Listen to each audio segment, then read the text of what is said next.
আসসালামু আলাইকুম এভরিওয়ান। আশা করি দেশ ও প্রবাস থেকে যারা আমার এই ভিডিওটা দেখতেছেন, আজকে ভিডিওটা অনেক গুরুত্বপূর্ণ। ভিডিওর টপিক হলো এই বাউন্ডারি করতে, সেফটি ট্যাঙ্ক করতে কত লাখ টাকা খরচ হবে এই নিয়ে আজকে আলোচনা করবো এই ভিডিওর মাধ্যমে। আপনারা ধৈর্য সহকারে ভিডিওটা দেখবেন। আর এখানে মূলত বাউন্ডারিটা করা হইতেছে, আপনি আপনাদের দেখেন ওই যে আমাদের বিল্ডিং, আর এই বিল্ডিং থেকে আমরা এখন বর্তমানে 15 ফুট নিচে আছি। আপনারা যখন বাউন্ডারি করবেন, এই বাউন্ডারি করতে গিয়ে আপনার খরচ হইতে পারে, ধরুন না আপনার 20 লাখ থেকে 22 লাখ টাকা খরচ হবে এই বাউন্ডারি সিপি ট্যাঙ্কি করতে গেলে। তাইলে এখানেও আপনারা আমি দেখাই, এই যে দেখেন এখানে কিন্তু আমরা এই যে দেখেন চান, এটা হলো পুষ্কুনি সাইড করলে পরে অবশ্যই আপনি নিচে মানে গভীরতা করতে হবে। গভীরতা করে নিচ থেকে আপনার কাজটা করতে হবে। যদি নিচ থেকে যদি কাজটা না করেন তাহলে যে কোনো সময় আপনার বাউন্ডারিটা জোশে পড়ে যেতে পারে, যার কারণে আপনারা নিচ থেকে করার চেষ্টা করবেন। আর আমরা উপরে দেখছেন বিল্ডিংয়ের কাজটা চলতেছে, কিন্তু বিল্ডিং থেকে আপনারা দেখেন এখানে কত রোগ নিচা। কারণ যারা বিল্ডিং করবেন আপনারা অবশ্যই আপনারা আগে বুঝতে হবে।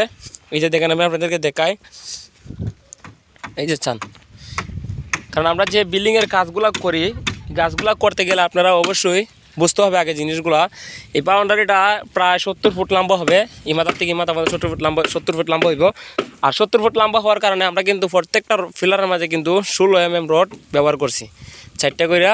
কারণ বাউন্ডারির মধ্যে আপনি 400টা রড দিলেই এনাফ, সেক্ষেত্রে 400টা রড দিলে enough, 3 foot by 3 foot base দিলে এনাফ। আমরা কিন্তু এখানে 4 ফুট বাই 4 ফুট বেস করছি।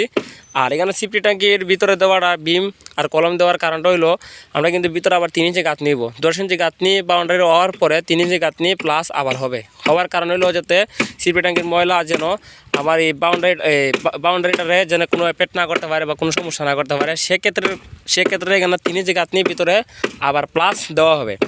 আর এখানেও আপনারা যে জিনিসটা আমি আপনাদেরকে দেখাই যে বাউন্ডারির কাজটা কেন করা হইতেছে, মূলত এই যে বিল্ডিংটা আপনারা দেখতে পারতেছেন, বর্ষাকালে কিন্তু এখানে মোটামুটি পানি হয়, যার কারণে যাতে এই বাউন্ডারিটা করার ক্ষেত্রে যাতে মাটিটা সেফটি থাকে, যেন বাড়িটা সুন্দর হয়, সেক্ষেত্রে কিন্তু এখানে বাউন্ডারিটা আর সেফটি ট্যাঙ্কিটা করা হইতেছে।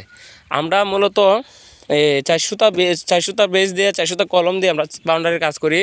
10 ফুট বাই 11 ফুট কলম দূরত্ব দিই, 10 ফুট বাই 11 ফুট বা 12 ফুট দূরত্ব কলম দিয়ে আমরা বাউন্ডারির কাজ করি। আর এখানে মূলত দেওয়া হয়েছে 9 ফিট বাই 9 ফিট সেন্টারে দেওয়া হয়েছে, কারণ জায়গাটা অনেক আহাল।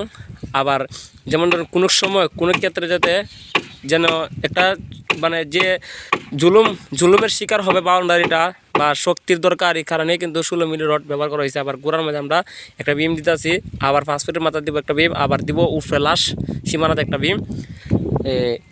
যদি আপনারা এইভাবে যদি কাজ না করেন তাহলে আপনারা বাউন্ডারি যে কোনো সময় পড়ে যেতে পারে বা যে কোনো একটা বিপদের সঙ্গে দেখা হতে পারে, যার কারণে আপনারা এইভাবে কাজ করার আমি চেষ্টা করব যে এইভাবে কাজ করার আপনারা চেষ্টা করবেন যেন বিল্ডিংয়ের যাতে কোনো ক্ষতি না হয়। এই যে দেখেন বিল্ডিংয়ের বাঁচাতে গেলে আপনি অবশ্যই এদিকে বাউন্ডারিটা করতে হবে বাধ্যতামূলক। কারণ আমি আপনাদেরকে আরেকটা জিনিস আমি দেখাই, এই যে দেখেন এদিকে চান, দেখছেন এখানেও জায়গাটা কতটুকু আহাল। যদি নিচ থেকে যদি আপনি পাহা শক্ত করে যদি না তুলেন তাহলে কিন্তু বাউন্ডারিটা থাকবে না। আপনারা অবশ্যই নিচে খরচ করতে হবে, নিচে প্রচুর টাকা খরচ করে তারপরে আপনি উপরের দিকে উঠতে হবে আগে। আর এখানে আরেকটা গুরুত্বপূর্ণ একটা কথা বলে যে আপনি প্রত্যেকটা ফিলারে কিন্তু টানা থাকবে, এই যেখান থেকে কিন্তু আবার এই যেখানে এখানে কিন্তু একটা কলম হইব, এখান থেকে ডাইরেক্ট বাউন্ডারি বেড়াইয়া সেদিকে আবার সেদিকে যাইব, মানে অনেক সেদিকে প্রায় 300 ফুটের মতন হইব লম্বা। তো চতুর্দিকে ঘুরে কিন্তু বাউন্ডারিটা করা হইতেছে। অবশ্যই আমার এই ভিডিওটা যদি আপনারা ইউটিউব থেকে দেখে তাহলে অবশ্যই আমার চ্যানেলটা সাবস্ক্রাইব করে রাখবেন পরবর্তী ভিডিওর জন্য, যেন আপনি সবার আগে পেয়ে যান। সবার আগে পেতে গেলে অবশ্যই আমার ইউটিউব চ্যানেলটা সাবস্ক্রাইব করে রাখবেন, তাইলে আপনি পরবর্তী ভিডিওটা সবার আগে পেয়ে যাবেন। আর সবাই ভালো থাকবেন, ধন্যবাদ, আসসালামু আলাইকুম।